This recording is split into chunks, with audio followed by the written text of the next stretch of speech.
supprimer 20% de votre chiffre d'affaires en décidant d'arrêter de vendre des lingettes. J'étais étonnée d'ailleurs sur BFM, comme les gens réagissent. Les médias te disent mais comment vous pouvez faire ça, comme si c'était presque criminel aussi, ouais. Donc les lingettes, c'est des énormes pollueurs à usage unique, ça bouche les canalisations. Il faut savoir que jusqu'à il y a pas longtemps, maintenant ça a été réglementé, mais jusqu'à il y a pas longtemps, les lingettes contenaient du plastique, toutes les lingettes du marché. Donc, bienvenue dans le podcast à toutes les deux. Merci. Ravi d'enregistrer cet épisode avec vous. Bonjour à tous et bienvenue dans The Big Shift. Moi c'est Xavier et je vous accompagne dans la transition écologique. Dans votre transition personnelle ou dans votre transition professionnelle. Et aujourd'hui, on va parler de la transformation d'un grand groupe, dans la transformation, sur le temps long, d'un groupe qui s'appelle les laboratoires Expanscience, que vous connaissez peut-être grâce à sa marque Moustela. Et pour ça, je suis avec Sophie Robert-Velu et Marguerite Laborde. On est 3 au micro aujourd'hui. Bonjour à toutes les deux. Bonjour. Ça va. On enregistre, ça va, il n'est pas trop tôt le matin, il est 9h30, début mai, donc on a fêté le travail hier. Il y en a certains qui l'ont fêté dans la forêt à Fontainebleau, moi je l'ai fêté en manifestation à Paris. Vous aurez d'ailleurs peut-être des photos de ça bientôt. L'idée aujourd'hui, c'est de parler de la transformation des laboratoires Expanscience, de comment vous avez été accompagné par la Convention des entreprises pour le climat. Je suis ravi d'ailleurs de pouvoir parler de ce sujet parce qu'on l'a jamais évoqué dans The Big Shift, alors que j'en ai entendu parler quand même à de nombreuses reprises. Et puis le troisième point, c'est la direction d'une entreprise par une majorité de femmes, ce qui est assez rare quand on a une entreprise de 325 millions de chiffre d'affaires et plus de 1100 salariés. Donc voilà, je trouve ça hyper inspirant et c'est un sujet qui me tient à cœur, donc ravi d'en discuter avec vous deux. Pour commencer, est-ce que chacune de vous peut se présenter, parler un peu de son parcours rapidement, une petite minute, histoire que les auditeurs puissent avoir ça en tête quand on va aborder les autres sujets. Marguerite, tu commences ? Allez. Donc Marguerite Laborde, donc je suis directrice de la marque Moustela. Donc ça veut dire que dans mon périmètre aujourd'hui, je m'occupe à la fois de l'offre, de la stratégie de la marque et de son expérience auprès des parents, mais aussi de sa transformation, c'est-à-dire s'assurer que la marque soit durable et pérenne, existe encore dans 15-20 ans quand on sera soumis aussi à beaucoup de contraintes. Donc voilà, cette transformation au quotidien dans notre pratique marketing. Et donc ça fait 4 ans que je suis à ce poste et auparavant moi j'ai travaillé dans les cosmétiques, d'abord chez L'Occitane à Provence et puis ensuite chez 5 Mondes qui est une plus petite PME. Et par ailleurs je suis engagée aussi en tant que bénévole au sein de la Convention des entreprises pour le climat depuis le début, quand on a fait le premier parcours. Et puis aussi depuis quelques mois sur la Convention des entreprises pour le climat Nouveaux Imaginaires, mais on aura peut-être l'occasion d'en reparler. Oui, tout à fait. Et moi, je m'appelle Sophie Robert-Velu. Je suis rentrée dans cette entreprise il y a 5 ans. En juillet, ça fera 5 ans. Et avant ça, j'ai bossé pendant une 15aine d'années dans le groupe L'Oréal, où j'étais rentrée vraiment en premier job, en fait. Et j'ai eu l'occasion de travailler pour plein de marques différentes. Et je suis rentrée vraiment dans le marketing au démarrage. Donc, c'était une école du marketing un peu à l'ancienne, évidemment. Mais c'est toujours intéressant quand on veut déconstruire des choses, d'apprendre aussi le côté obscur de la force. Et j'ai bossé pendant ces 15 années à la fois en France, à l'international, au Mexique, au Brésil. Donc voilà, plein d'apprentissages. Et puis maintenant, chez Expanscience, j'ai eu 2 étapes. Une première où j'ai été en charge des activités dermocosmétiques. Donc Mustela et aussi une autre marque qui s'appelle Babo Botanicals, qui est américaine. Et puis depuis 2 ans, j'ai pris le reste des activités du groupe en direction avec la rhumatologie. Donc, on travaille aussi sur l'articulation, les douleurs, la prévention du mal vieillir. Et on fait aussi évoluer cette activité-là, qui est plus difficile à faire évoluer, parce que quand tu as des médicaments, finalement, c'est des contraintes réglementaires plus fortes. Donc, tu changes plus difficilement ton mix, mais on y va. Ok, trop bien. Donc là, une des raisons pour lesquelles je t'ai contacté pour enregistrer cet épisode, c'est parce que j'ai ma belle-sœur qui avait travaillé sur des sujets liés à la Convention des entreprises pour le climat sans en faire partie, et qui avait vu ton intervention BFM TV, et qui me l'avait envoyé en me disant « Il faut absolument que Sophie passe dans le podcast ». Est-ce que tu as toujours eu l'impression d'avoir eu cet engagement-là, ou est-ce que c'est quelque chose qui est arrivé plus récemment ? Alors moi, j'ai toujours été un peu à rebours des organisations dans lesquelles j'ai travaillé. C'est-à-dire que ça n'a pas toujours été sur l'environnement. Le sujet premier que j'ai dû aborder assez vite chez L'Oréal, ça a été le management. où je me suis retrouvée quand même dans une configuration culturelle d'entreprise qui change d'ailleurs, qui a changé déjà ces dernières années, mais quand il passe 15 ans quand même, je suis rentrée, j'avais quand même pas mal de mauvais managers autour de moi, quelques très bons aussi, qui m'ont donné un peu l'exemple. Mais voilà, j'ai appris aussi à me rebeller contre ma hiérarchie assez vite chez L'Oréal. Construire en opposition. Ouais, exactement. Mais c'est très intéressant de voir que dans des groupes comme ceux-là, finalement, si tu arrives à expliquer pourquoi tu n'es pas d'accord, si tu pousses tes arguments et si par ailleurs tu n'es pas trop mauvais dans ton job, on t'écoute. Donc c'est quelque chose qui m'a aussi appris voilà, à manager mon manager, à exiger de l'amélioration, etc. Et j'ai plutôt eu gain de cause à long terme. Et je n'étais pas toute seule, en fait. C'était toute une génération qui poussait au sein du groupe. Et donc, je me suis rendu compte que c'était possible de changer les choses de l'intérieur jusqu'à un certain point. Et puis ensuite, j'ai travaillé pour Sanoflore, qui était une marque du groupe qui venait d'être rachetée à l'époque par le groupe L'Oréal et qui était la première marque en bio rachetée par le groupe. Et donc, ça leur a mis le pied à l'étrier sur la formulation naturelle, le biologique et tout. Et moi, ça m'a mis complètement le pied à l'étrier sur la préservation des sols. Les revenus des agriculteurs, qui étaient des sujets finalement que je ne maîtrisais pas du tout, je n'avais pas assez de conscience là. Et donc, à partir de ce moment-là, à partir de la prise en main d'une marque bio hyper implantée dans le Vercors, avec des agriculteurs à qui on achetait en bio solidaire toute leur culture, bah, tu changes complètement en fait. Tu découvres tout un pan de militantisme que tu ne connaissais pas avant. Et donc, à partir de ce moment-là, j'ai essayé de faire changer ces choses-là au sein du groupe, avec des choses qui fonctionnaient, d'autres moins. Et notamment, les notions de développement durable étaient totalement absentes avant le rachat de cette marque. Et aujourd'hui, on peut dire que c'est un des groupes qui se bouge le plus sur ces sujets-là. Mais tu arrives à un moment de limite qui est celui du modèle d'affaires. C'est-à-dire que quand le modèle d'affaires ne veut pas être changé, quand c'est un groupe immense qui est coté en bourse, tu sais qu'il y a un moment où tu ne vas pas aller au bout de l'histoire. Pas individuellement, quoi. Mais même cette remise en question-là, elle est tellement structurelle, voilà, pas individuellement au sens pas cette entreprise toute seule pourra pas y arriver. Il faut que le modèle change de manière beaucoup plus générale.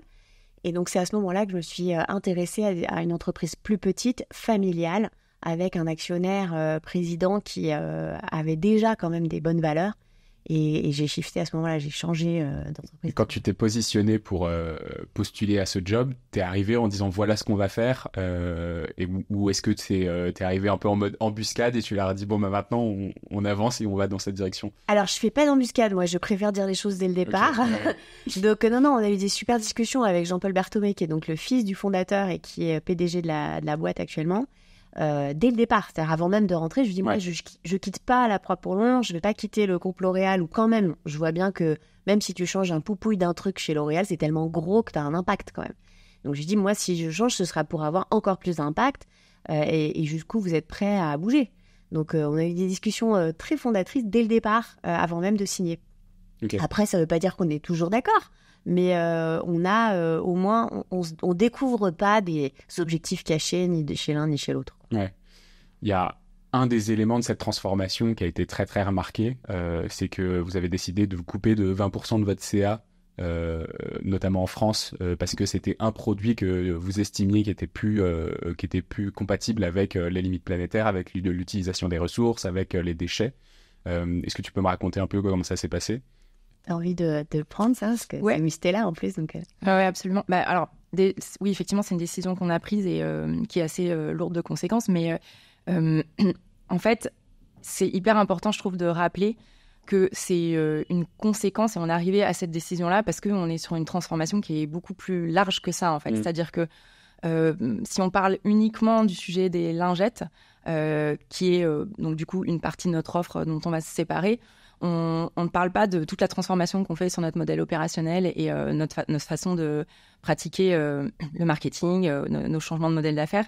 Et paradoxalement, ça pourrait limite être du greenwashing, en fait, parce qu'on va juste focuser sur ce sujet-là. Donc, bref, je vais quand même parler des lingettes, mais c'est juste pour dire qu'il faut qu'on parle de la totalité de ce qu'on fait. Et donc, les lingettes, oui, en fait, ça revient à l'origine au travail qu'on a fait, qui est au moment où on est passé... entreprise à mission, laboratoire expansion, et on s'est doté d'objectifs de mission assez ambitieux. On s'est aussi, en parallèle, on a décliné ça sur les différentes activités du groupe. Et pour Mustela, ça s'est traduit par un repositionnement autour d'une mission de marque qui est d'aider les parents à élever des enfants en bonne santé sur une planète en bonne santé. Donc en fait, une fois qu'on a posé cette mission-là, on a revu la totalité du prisme de nos activités pour qu'elles rentrent dans le cadre de cette mission. Et donc ça a passé par plein de différents aspects, mais notamment aussi questionner les produits qui ne sont pas compliant avec cette mission en fait. Et donc les lingettes, c'est des énormes pollueurs à usage unique, ça bouche les canalisations. Il faut savoir que jusqu'à il y a pas longtemps, maintenant ça a été réglementé, mais jusqu'à il y a pas longtemps, les lingettes contenaient du plastique, toutes les lingettes du marché. Donc en fait, derrière, ça rejette des particules de plastique dans les océans, dans tous les écosystèmes. Donc c'était une énorme source de pollution. Donc nous, on s'est dit qu'on ne pouvait pas rester avec cette offre de produits-là dans le cadre de la mission qu'on veut donner à la marque.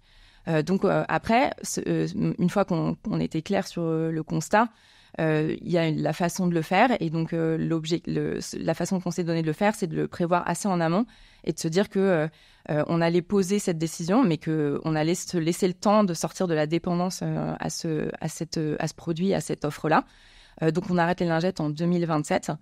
Entre-temps, on a mis en place une offre de transition, c'est-à-dire qu'on a lancé des lingettes compostables qui permettent déjà de poser ce discours auprès des parents et de se dire que la lingette, c'est pas automatique, entre guillemets, qu'il faut avoir conscience que c'est un déchet, donc derrière, il faut le composter et il faut savoir qu'on rejette ce déchet après utilisation. Et puis, pour 2027, on est aussi responsable d'accompagner les parents une fois qu'on sortira de ce business et de proposer en fait une alternative. Donc, ça peut être de la lingette lavable qu'on va garder dans notre offre. Ça peut être aussi leur montrer comment on peut faire du do-it-yourself, comment il y a d'autres alternatives aux jetables et les accompagner là-dedans. Et l'objectif aussi, c'est de se dire que ce serait trop facile, entre guillemets, de se limiter à une perte de marge et de chiffre d'affaires en se disant c'est bon, moi je suis sortie de ça, je suis propre. Ouais, complètement. Mais si c'est souvent parents... c'est souvent l'intérêt premier qu'on donne à lancer un nouveau produit pour une marque. On se dit ça va nous permettre d'augmenter notre marge, d'augmenter notre offre, d'augmenter notre présence. C'est souvent ça qu'on met en premier, quoi. Oui, bien sûr, mais tu as un premier renoncement qui effectivement frappe les gens et les médias, notamment sur l'économie, te disent comment vous pouvez arrêter ça, vous allez le compenser comment? Alors, déjà, je vous dois rien. À mon président actionnaire, je dois quelque chose. En revanche, j'étais étonnée d'ailleurs sur BFM comme les gens réagissent. Les médias te disent mais comment vous pouvez faire ça, comme si c'était presque criminel aussi, ouais. Voilà. Et en l'occurrence, les lingettes, c'est un produit qui est sous-traité. Donc, nous, aujourd'hui, ça ne coûtera pas d'emploi d'arrêter les lingettes à notre usine, à Épernon. Et le fournisseur avec lequel on travaille, on le prévient vachement en avance pour qu'effectivement, il ait le temps de se retourner et que lui aussi réfléchisse à comment il travaille à sortir de cette catégorie ou à améliorer beaucoup plus fondamentalement l'empreinte. Mais en revanche, au-delà de ça, ça suffisait pas de se dire j'arrête cette catégorie, comme ça la marque, elle est nickel. Et moi, j'ai plus d'empreinte négative. Il faut aussi qu'on arrive à pousser les gens à ne pas switcher de la lingette Mustela à la lingette d'un concurrent, parce qu'au final, ce sera qu'un transfert d'impact d'une marque à l'autre. Et donc, il y aura toujours autant de lingettes qui seront vendues et jetées. Donc là, on se donne aussi 3 ans, pour ne plus être dépendant de ça financièrement, mais aussi pour permettre aux équipes de Marguerite, etc., d'aménager auprès des consommateurs tout un dialogue sur « nous, on renonce, et vous, est-ce que vous êtes prêts à renoncer ? Par quoi vous allez remplacer ce geste, etc. » Et c'est ça qui est difficile. C'est comment t'emmènes des consommateurs à se dire « en fait, j'ai une part de responsabilité. Ce que je consomme, finalement, c'est pas uniquement que les marques me le proposent, parce que souvent, c'est ça, le triangle de l'inaction, c'est la marque dit moi, mes consommateurs, ils sont pas prêts à bouger, ou l'État me m'aide pas à le faire. L'État dit les entreprises veulent pas le faire, donc sinon elles vont transférer toute leur fiscalité en Suisse. Et puis, tu as les consommateurs qui disent mais moi, de toute façon, j'ai pas d'offre. Donc, je continue à consommer de la merde. Et donc, si tu veux briser ce triangle-là, il faut aussi aller voir les consommateurs et dire allez, vas-y, ensemble, on se donne 3 ans pour trouver d'autres manières de faire pour changer ton bébé. Et c'est pas facile, parce qu'effectivement, c'est extrêmement pratique, le jetable. Et surtout quand il s'agit des bébés, quoi. Ouais, et s'il remplace ça par du coton, c'est 1000 fois pire. Alors, je dis 1000, j'ai pas le chiffre, mais on a fait une ACV, justement, une analyse de cycle de vie du coton. C'est-à-dire, si j'arrête complètement les lingettes et que je dis aux gens, démerdez-vous, ils vont prendre du coton. Et le coton, c'est bien pire. Donc, c'est aussi trop facile, entre guillemets, de les laisser se débrouiller. Il va falloir qu'on les aide à trouver une autre solution. Mais ça passe par les informer sans les culpabiliser aussi, parce que je pense que c'est quelque chose dans lequel on veut absolument pas tomber, c'est l'injonction et le jugement. En fait, je pense qu'on est tous ensemble dans cette transition, et donc c'est aussi ça le message qu'on veut porter aux parents. Et après, c'est aussi une anticipation de la réglementation, parce que de toute façon, la réglementation, à un moment, va interdire les lingettes à usage unique. Ouais. Donc, il y a aussi ça qu'il faut avoir en ligne de mire. On anticipe aussi quelque chose auquel les parents vont devoir faire face de toute façon. Ouais. La loi AGEC, c'est 2040 pour l'arrêt des cosmétiques à usage unique. Hein. Ouais. Donc, en revanche... Ouais, donc il reste 15 ans, quoi. C'est pas tant. Quoi. Bah, quand tu vois comment les sacs plastiques, on en sort à peine. Ouais, alors ça date de 2018, on a dit, c'était ça L'économie circulaire. Je pense que c'est plus vieux que ça, l'arrêt, parce qu'on a commencé plus tôt, mais c'était pas obligatoire. Les sacs devenaient payants. T'as Leclerc qui avait commencé 10 ans avant. Enfin, je veux dire, en vrai, c'est des transitions qui mettent bien 10-15 ans. Hein. Donc, sur le vrac, c'est pareil. On a commencé à tester du vrac en pharmacie. Tu te rends compte que les gens sont tous favorables, mais qu'en revanche, l'acte d'achat, il est microscopique pour nous. Ouais.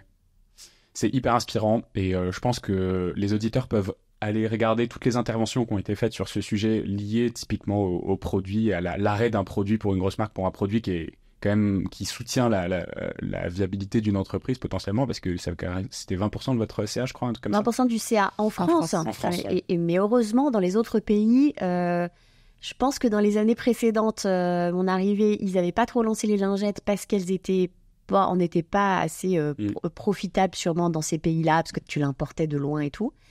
Et à l'époque, je pense que, et Marguerite et moi, très vite, on a dit au pays, si vous n'êtes pas dépendant des lingettes, ne lancez pas cette catégorie. Okay, ouais. De toute façon, un jour, elle va disparaître, ou on va faire en sorte qu'elle disparaisse.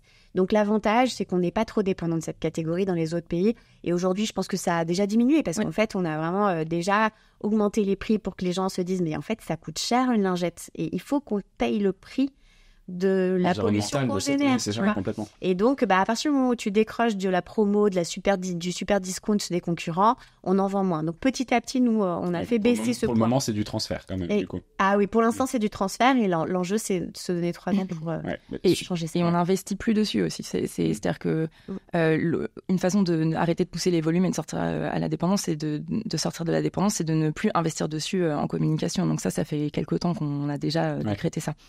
Donc ça permet aussi de baisser les volumes progressivement. Et tout notre enjeu, c'est d'aller créer de la valeur ailleurs, en fait, sur une autre partie du portefeuille qui, elle, va générer moins d'impact, être utile et être rentable pour l'entreprise. Bon, j'invite tous les auditeurs à aller regarder cette vidéo un peu choc, je trouve, qui marque quand même, et qui est assez intéressante pour peut-être marquer les esprits sur justement cette partie de transformation économique d'une entreprise. Je trouve vraiment cette partie inspirante sur le passage de passer de la théorie à l'action. On a beaucoup de théoriciens dans The Big Shift qui viennent et qui nous disent il faudrait faire comme ça. C'est ça qui devrait marcher. Et en fait, finalement, on n'a pas beaucoup d'exemples d'entreprises qui arrivent à le mettre en application. Donc, c'est top. Mais très intéressant aussi de pouvoir regarder le fait de se dire juste arrêter une activité polluante, c'est pas forcément directement la seule nécessité. Il faut regarder toutes les externalités, il faut regarder la consommation derrière, il faut regarder les transferts vers d'autres types de produits qui vont être des substituts mais qui vont pas forcément être mieux. Donc c'est hyper intéressant cette démarche 360 d'essayer de comprendre qu'est-ce qui se passe si jamais nous on ne fait plus ça. C'est ça, et tu vois, on en discutait aussi avec des pharmaciens. On a rencontré l'un des groupements avec lesquels on travaille et qui sont ils ont envie de passer à l'acte. Donc ça fait vachement plaisir de voir. J'ai même une des propriétaires d'une pharmacie qui m'a écrit suite à cette vidéo dont tu parles et qui m'a dit en fait j'ai envie de vous accompagner. Et pourtant à la base elle aimait pas trop Mustela, elle en avait une vieille image, etc. Et d'un coup elle se dit mais moi j'ai envie d'accompagner une des marques que je promeus dans ma pharmacie et qui se bouge. Moi aussi je veux faire partie de ça. Et donc tu travailles sur tes concurrents, sur tes clients, évidemment, tes consommateurs, mais aussi tes distributeurs. Et eux, si tu commences à taper sur les lingettes qui représentent toute la catégorie lingettes, représentent beaucoup de trafic dans les pharmacies. Les pharmaciens, ils vont nous faire la gueule. Hein. Donc, c'est aussi aller les voir et dire, bon, on va taper dessus. Est-ce que vous voulez vous joindre à nous? Comment vous allez réagir? Donc voilà, le renoncement, c'est une cartographie de tout le réseau et de tout l'écosystème finalement dont tu dépends et qui dépend de toi. Et si tu travailles tout seul, en chambre, tu te gaufres, c'est sûr. Donc vraiment, l'enjeu, c'est d'aller chercher tous ces gens-là et de leur dire comment on avance ensemble. Et on se rend compte quand même que travailler avec ses concurrents ou ses distributeurs qui sont des gens avec lesquels il y a des négociations commerciales, donc il y a forcément des enjeux, des tensions. Si tu le fais en sensibilisant tous ces acteurs-là aux enjeux planétaires, en leur expliquant je ne le fais pas pour gagner contre quelqu'un, je le fais parce qu'en fait, si on ne le fait pas, mais notre vie va être encore plus un enfer que ce qu'elle va déjà être. Donc, on travaille sur fresque du climat auprès de nos clients, par exemple. En Pologne, ils l'ont fait avec tous les pharmaciens avec qui ils bossent, les gros pharmaciens.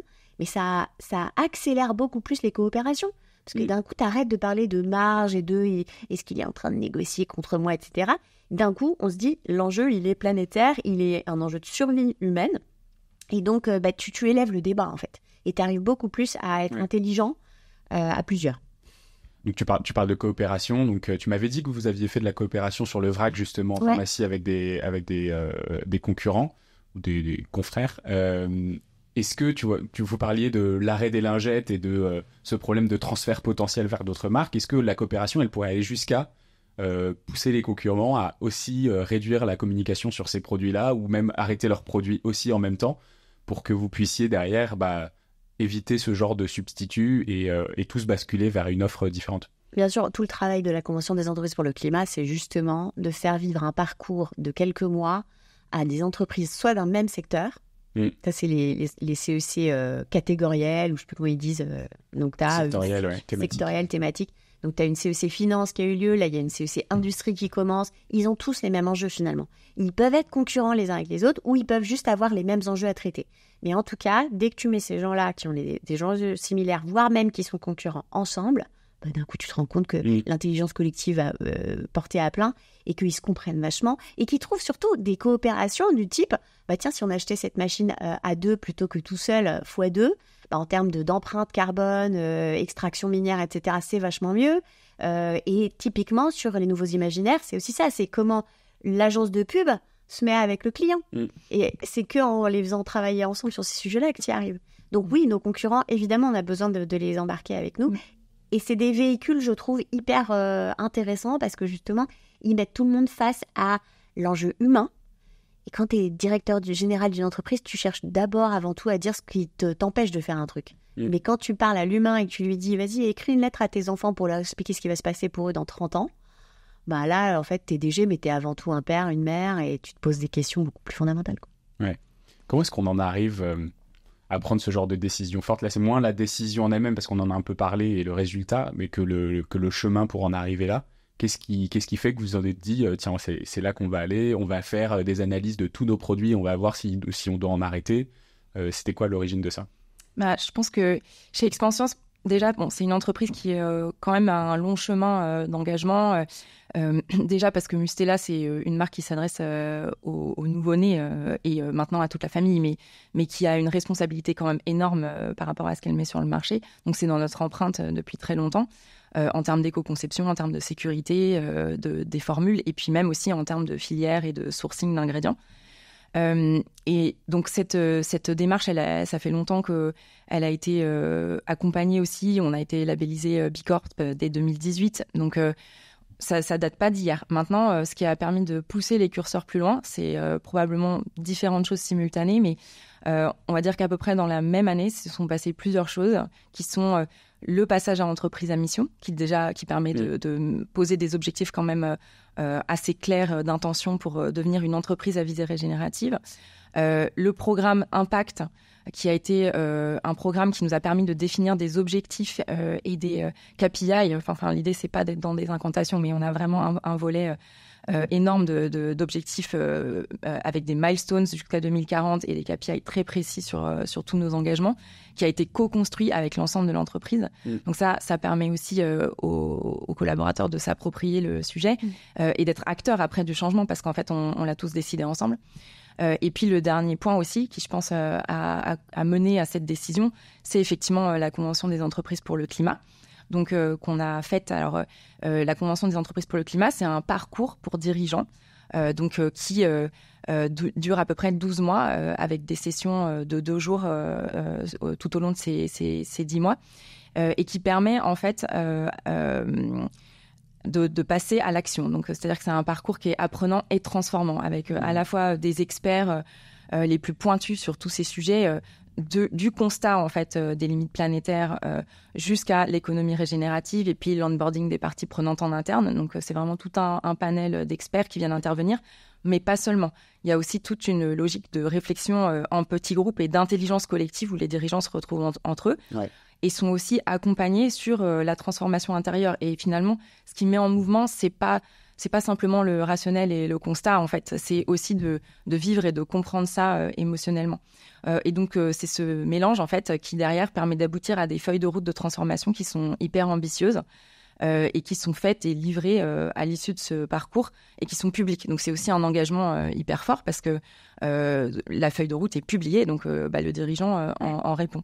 Donc, le parcours, Sophie l'a fait en tant que dirigeante avec Karen, qui est la directrice RSE de Expanscience. Moi, je l'ai fait en tant que bénévole et en tant qu'engagée dans l'association. D'accord, toi, tu es du côté convention. Oui, exactement. Ouais, c'est quoi ton rôle? Un peu les deux, du coup. Elle a le cul entre deux chaises, comme on dit. C'est ça. Alors, lors de la... plus la pression sur Sophie et Karen, du coup. Et sur elle-même. C'est ça le problème. Sur elle-même aussi. Ouais, c'est ça.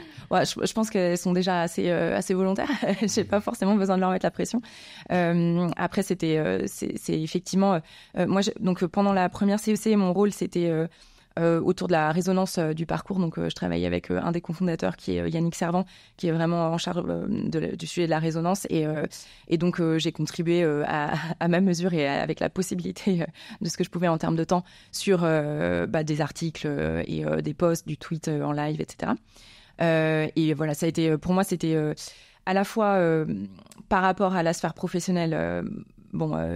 J'ai appris énormément, encore plus et notamment, je pense que c'est aussi ce que beaucoup des participants ont vécu, c'est le fait de se dire que on pense qu'on est au courant, mais en fait non. Quand on prend vraiment le temps de se plonger dedans, on n'est pas au courant de toutes les conséquences. Et la vision systémique et vraiment comprendre à quel point il faut sortir du triangle de l'inaction et tous passer à l'action.